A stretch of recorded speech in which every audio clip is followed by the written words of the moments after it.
Mobile ఎవరిది?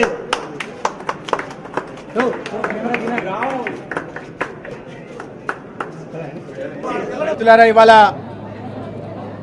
Lions international foundation Nellore Pinaki Lions club ఆధ్వర్యంలో నెల్లూరు ప్రభుత్వ ఆసుపత్రిలో 6 డయాలిసిస్ మిషన్లు ఇవ్వడం, ఆ ప్రారంభోత్సవానికి గౌరవ శాసనసభ్యుల్ని నన్ను ఆహ్వానించడం సంతోషంగా ఉంది.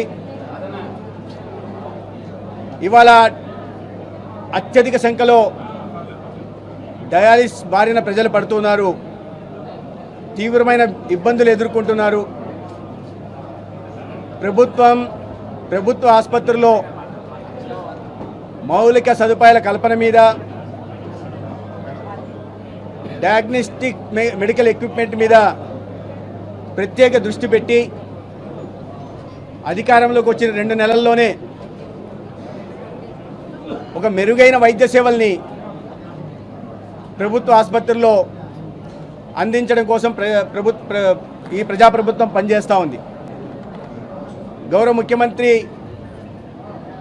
చంద్రబాబు నాయుడు గారు పదే సమీక్షలు నిర్వహిస్తూ రాష్ట్రంలో పేదలందరికీ కూడా మెరుగైన వైద్యం ఉచితంగా అందాలని ఆదేశించడం జరిగింది.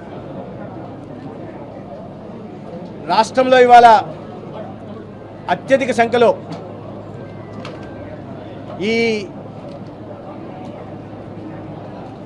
మూత్రపిండ వ్యాధికి ప్రజలు గురవుతున్నారు. దేశంలో 3,40,00,000 మంది బాధపడుతూ ఉంటే ప్రతి ఏటా 2,30,000 మంది కొత్తగా ఈ మూత్రపిండ వ్యాధితో చేరుతున్నారు. సో ఇంత పెద్ద ఎత్తున ఈ సమస్య తీవ్రంగా ఉంది. ప్రభుత్వం తన పని చేస్తూ ఉంది. కేంద్ర ప్రభుత్వం కూడా అనేక రకాలుగా NHM ద్వారా కూడా నిధులు అందిస్తూ ప్రజలకు అండగా నిలబడే ప్రయత్నం చేస్తూ ఉంది. ఇటీవల నెల్లూరు ఆసుపత్రిలో కూడా 100 మంది సెక్యూరిటీ సిబ్బంది ఉన్నప్పటికీ కూడా కుక్కలు తిరుగుతున్నాయని కూడా మనం పత్రికల్లో చదవడం జరిగింది. ఇటువంటి ఆరోపణలు అనేక చోట్ల వస్తున్నాయి. మరీ ముఖ్యంగా ఈ గత ప్రభుత్వం చేపట్టిన విధానాల వల్ల ప్రజలు అనారోగ్యం బారిన పడుతున్నారు. ముఖ్యంగా కాలేయ మూత్రపిండ వ్యాధులతో ఇబ్బంది పడే పరిస్థితి కూడా మనం చూస్తూ ఉన్నాం. దీనికి ప్రధాన కారణం గత 5 సంవత్సరాల్లో ప్రభుత్వాది నేతలే సొంత డిస్టిలరీ పెట్టి పంపిణీ చేసిన నాసిరకం మద్యమని కూడా తేల్తా ఉంది. ఇటీవల కాలంలో గత 3-4 సంవత్సరాల్లో సంఖ్య విపరీతంగా పెరిగింది అని వారు చెప్పడం జరిగింది.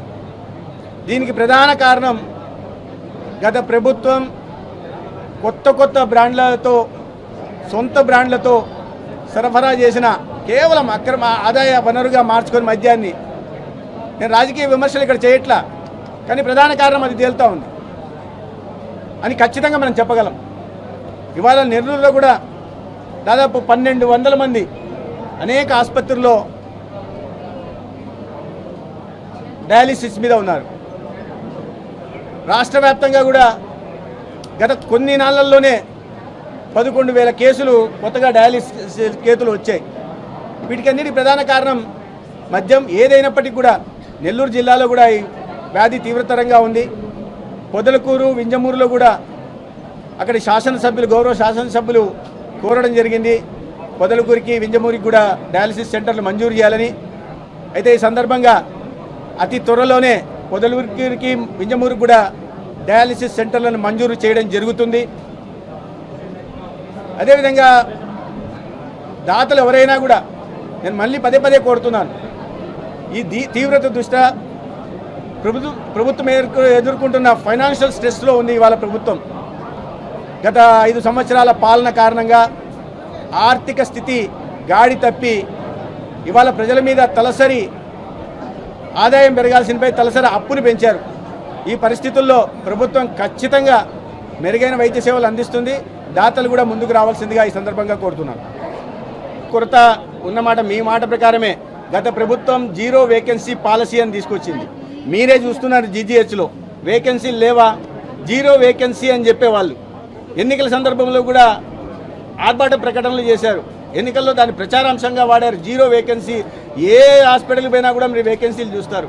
ఇవాళ ఈ సూపర్ స్పెషాలిటీ సెకండరీ హెల్త్లోనే 11,000 ఉద్యోగాలు అవసరమైతే 3,000 పైగా వేకెన్సీస్ ఉన్నాయి. ఇక్కడ కూడా వేకెన్సీస్ ఉన్నాయి. దాని కారణంగానే రాష్ట్ర వ్యాప్తంగా అన్ని జీజీహెచ్లను వెళ్తున్నాం, అన్ని ఆసుపత్రులకు ప్రైమరీ హెల్త్ సెంటర్ కూడా వెళ్తున్నాం, సమీక్ష చేస్తున్నాం. అక్కడ వెళ్ళి వ్యక్తిగతంగా వెళ్ళి సమీక్ష చేసి లోటుపాట్లని తెలుసుకొని ఎక్కడైతే గ్యాప్స్ ఉన్నాయో ఆ గ్యాప్స్ను పూర్తి చేసే ప్రయత్నం చేస్తున్నాం. నిన్ననే 380 ప్రొఫెసర్లు, అసిస్టెంట్ ప్రొఫెసర్, అసోసియేట్ ప్రొఫెసర్లకి ప్రభుత్వం నోటిఫికేషన్ కూడా నిన్న రాటిఫై చేసింది, క్యాబినెట్ మంజూరు చేసింది 300. అదేవిధంగా కొత్త ఉద్యోగాల్ని భర్తీ చేస్తాం. ఇప్పుడైతే ఎవరైతే కాంట్రాక్ట్ బేసిస్లో ఉన్నారో వాటిని కూడా ఒకసారి పరిశీలించి రెగ్యులరైజ్ చేయడానికి కూడా ప్రయత్నం చేస్తాం.